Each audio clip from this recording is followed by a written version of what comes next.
पीड़िता को नहीं, पूरे देश की महिलाओं बच्चियों को, महिलाओं को, वरना सब खतरे में है। इस जजमेंट के बाद मैंने आपको पहले भी अर्ज किया, ये तरह की लड़ाई हो रही है और ये लड़ाई मुझे फक्र है, कोई अम्बेडकरवादी ही लड़ सकता था और एक अम्बेडकरवादी ही लड़ेगा। बच्चियों का अधिकार सिर्फ अम्बेडकरवादी दिला सकते हैं सबसे मजबूती से, और कोई नहीं दिला सकता। बुनियादी ये है कि क्या कुलदीप सिंह सेंगर साहब दयालुता के हकदार ज्यादा हैं या ये बच्ची, बस ये है मुद्दा।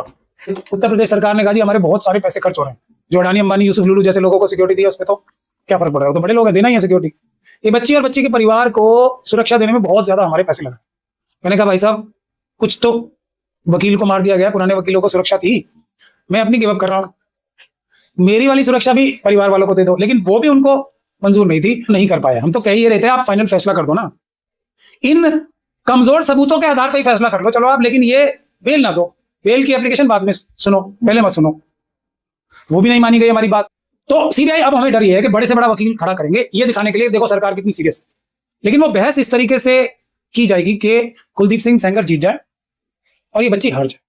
इसीलिए आज छुट्टी के दिन भी हमने बच्ची को भी बुलाया, उससे गलतनामा साइन कराया और अब हमने केवियट लगाई है कि सीबीआई हमारी पीठ के पीछे से इस बच्ची के खिलाफ कोई ऑर्डर न करवा ले। कमजोर सबूतों के आधार पर भी इतने सबूत बाकी हैं कि फांसी की सजा होनी चाहिए, हमने वो भी एप्लीकेशन लगाई है। ये एप्लीकेशन तो सीबीआई को लगानी चाहिए थी कि पिताजी को मारने के केस में फांसी की सजा होनी चाहिए, वो एप्लीकेशन दिल्ली हाईकोर्ट में पेंडिंग है।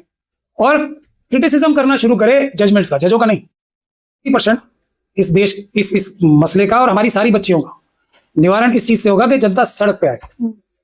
दिल्ली हाईकोर्ट के फैसले के बाद लगातार देश भर में प्रदर्शन भी हो रहे हैं। अब क्योंकि आप पीड़िता के वकील हैं तो इस पूरे मामले को लेकर अब कैसे आगे जो है लड़ाई लड़ने वाले हैं? पहले तो सारी सेंट्रल गवर्नमेंट, यूपी गवर्नमेंट, सारा जो गैंगस्टर्स का कार्टेल है वो पूरी कोशिश ये करेगा कि किसी प्रकार से मैं इस केस से हट जाऊं, और वो साजिश बड़े लेवल पे हो रही है इस समय भी। अगर वो इस काम में सफल हो गए, क्योंकि मैं तो किसी क्लाइंट से, आपको पता है, ये दोबारा भी नहीं कहता, मैं हर बार पूछता हूं कि क्या आपको मुझे ही वकील रखना है, कि वैसे भी मैं प्रो बोनो कर रहा हूं, अगर क्लाइंट फीस वाला भी होता है तब भी मैं कहता हूं। लेकिन ये एक लंबी, हर केस में यही स्ट्रेटेजी रहती है, चाहे वो कोई भी केस हो इस तरह का बड़ा, कि मुझे वकील हटा दिया जाए, बाकी सब सही है देश। जैसे ईवीएम के बारे में ना बोलो ना, बाकी कुछ भी बोलो, कोई दिक्कत नहीं है किसी को, उसी तरीके से मुझे किसी बड़े मसले से हटा दिया जाए, जो हमारे मनुवादी मानसिकता है पूरी सेफ हो जाती। चलिए इस केस के बारे में आ जाते हैं। तो अब मैंने आपको बताया 80% इस देश इस मसले का और हमारी सारी बच्चियों का निवारण इस चीज से होगा कि जनता सड़क पे आए और क्रिटिसिज्म करना शुरू करे जजमेंट्स का, जजों का नहीं। ये कानूनी पहलू है जिसको मैं बताना चाहता हूं। जजमेंट्स के बारे में सब व्यक्ति जजमेंट पढ़ें, ये इंग्लिश में, इसकी ट्रांसलेशन भी आराम से हो जाएगी आजकल तो, और उसके बारे में टिप्पणी करें। और मुद्दा बुनियादी ये है कि क्या कुलदीप सिंह सेंगर साहब दयालुता के हकदार ज्यादा हैं या ये बच्ची, बस ये है मुद्दा। क्योंकि निचली अदालत 30,000 कोर्ट ने यह फैसला सुनाया था कि उन्हें आजीवन कारावास, हालांकि दिल्ली हाईकोर्ट ने इस फैसले को बदल दिया है। अब अगर कुलदीप सिंह सेंगर की हम बात करें तो आप क्या चाहते हैं कि किन किन धाराओं के तहत उन पर मुकदमा न केवल लगना चाहिए बल्कि सजा भी होनी चाहिए? उसके लिए हम जो केस खराब किए गए अब तक, उसको सुधारने के लिए हम पूरी ताकत लगा रहे हैं। केस खराब किए गए हैं मतलब जानबूझ के, जैसे हाथरस का केस एक वकील प्लांट करके खराब किया गया था, ये हमारा उसमें अपील में डिफेंस, जो हमने अपील फाइल की है हाथरस की बच्ची के केस के में, एक वकील जो बाद में बीजेपी में ज्वाइन कर गई, उनको बाकायदा प्लांट किया गया था उस बच्ची का वकील बनाने के, और उन्होंने जानबूझ के केस हराया। ये उसके परिवार ने मुझे बताया, ये ग्राउंड है उसकी अपील फाइल करने का, क्योंकि सीबीआई ने तो अपील फाइल की नहीं उन मुलजिमों के बरी होने के लिए। इसी तरीके से इस केस में भी ये बात गलत है कि उन्होंने फैसला कर दिया है इम्प्रिजनमेंट के खिलाफ, वो नहीं कर पाए। हम तो कह ही रहे थे आप फाइनल फैसला कर दो ना, इन कमजोर सबूतों के आधार पर ही फैसला कर लो चलो आप, लेकिन ये बेल ना दो, बेल की एप्लीकेशन बाद में सुनो, पहले मत सुनो। वो भी नहीं मानी गई हमारी बात। जहां तक ये बात है कि इसको सजा क्या मिलनी चाहिए, जो पिताजी को मारने वाला केस, उसमें फांसी की सजा मिलनी चाहिए। बावजूद इसके कि उसमें भी सीबीआई ने पूरी ताकत, central government, Uttar Pradesh government, पूरे जो नेटवर्क है क्रिमिनल्स का, उसने पूरी ताकत लगाई थी कि इसको बरी करा दिया जाए।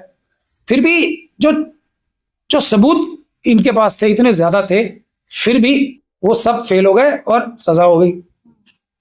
हमने एप्लीकेशन उन्हीं कमजोर सबूतों के आधार पे भी, इतने सबूत बाकी हैं कि फांसी की सजा होनी चाहिए, हमने वो भी एप्लीकेशन लगाई है। ये एप्लीकेशन तो सीबीआई को लगानी चाहिए थी कि पिताजी को मारने के केस में फांसी की सजा होनी चाहिए। वो एप्लीकेशन दिल्ली हाई कोर्ट में पेंडिंग है। अब सीबीआई ने, हमारा डर ये है कि सीबीआई ने इसको बचाने के लिए तुरंत आनन फानन में एसएलपी डालने का फैसला कर लिया है। अब जो हमारा अंदेशा है, जो आज तक हुआ है, और एक वकील ने थोड़ी सी ईमानदारी दिखाने की चेष्टा की थी तो उसको कहाँ हटा दिया गया, वो हट गए या इस्तीफा दे दिया, वो पता ही नहीं है। वो इसी केस में हाई कोर्ट में सीबीआई के वकील साहब है। ये भी हमने हाईलाइट की जज साहब के सामने, इस बात को भी संज्ञान नहीं लिया गया। तो सीबीआई, अब हमें डर ये है कि बड़े से बड़ा वकील खड़ा करेंगे ये दिखाने के लिए, देखो सरकार कितनी सीरियस है। लेकिन वो बहस इस तरीके से की जाएगी कि कुलदीप सिंह सेंगर जीत जाए और ये बच्ची हार जाए। इसीलिए आज छुट्टी के दिन भी हमने बच्ची को भी बुलाया, उससे गलतनामा साइन कराया, और अब हमने केवियट लगाई है कि सीबीआई हमारी पीठ के पीछे से इस बच्ची के खिलाफ कोई ऑर्डर ना करवा ले। इस तरह की लड़ाई हो रही है, और ये लड़ाई मुझे फक्र है कोई अम्बेडकरवादी ही लड़ सकता था, और एक अम्बेडकरवादी ही लड़ेगा। बच्चियों का अधिकार सिर्फ अम्बेडकरवादी दिला सकते हैं सबसे मजबूती से, और कोई नहीं दिला सकता। आखिरी सवाल लेना चाहूंगी कि क्या इस पूरे मामले को लेकर पीड़िता, क्योंकि पीड़िता के परिवार वाले भी कुछ सदस्य हैं, जैसे उनकी माँ, बहन और खुद पीड़िता, तो क्या उनकी जान को भी खतरा है, जैसा कि उन्होंने बताया भी है कई इंटरव्यूज में?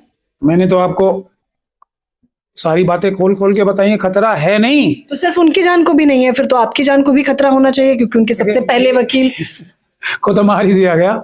एक ऐसी स्थिति आई थी सुप्रीम कोर्ट में भी कि उत्तर प्रदेश सरकार ने कहा जी हमारे बहुत सारे पैसे खर्च हो रहे हैं, जो अडानी, अंबानी, यूसुफ लुलू जैसे लोगों को सिक्योरिटी दी है उस पर तो क्या फर्क पड़ रहा है, वो तो बड़े लोग हैं, देना ही है सिक्योरिटी।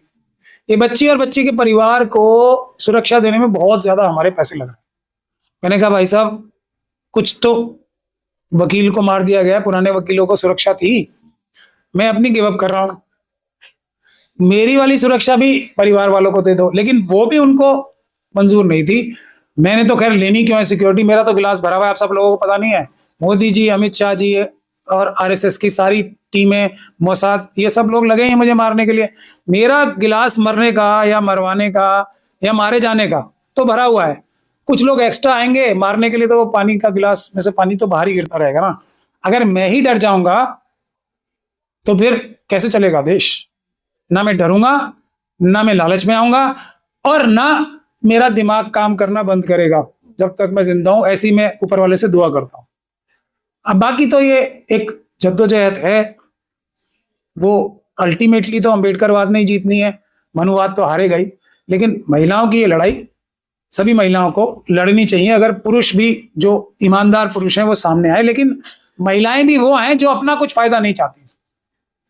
ये नहीं कि हमने फोटो खिंचवा ली, अपने ऑर्गेनाइजेशन का नाम हाईलाइट कर दिया, 4 दिन जब ये हाईलाइटेड केस है तो साथ रहे, उसके बाद चले गए, उसके बाद कोई दोबारा हाईलाइट हो गया केस तो फिर आ गए। ये ना नहीं करना चाहिए किसी भी महिला को, क्योंकि ये उचित नहीं। इस पूरे मामले को लेकर सुप्रीम कोर्ट के वकील महमूद प्राचा का सीधे तौर पर कहना है कि पीड़िता को न्याय तभी मिलेगा जब 80% लोग सड़कों पर उतरेंगे और आंदोलन करेंगे। 20% आप पीड़िता को नहीं, पूरे देश की महिलाओं, बच्चियों को, महिलाओं को, वरना सब खतरे में है। इस जजमेंट के बाद मैंने आपको पहले भी अर्ज किया है।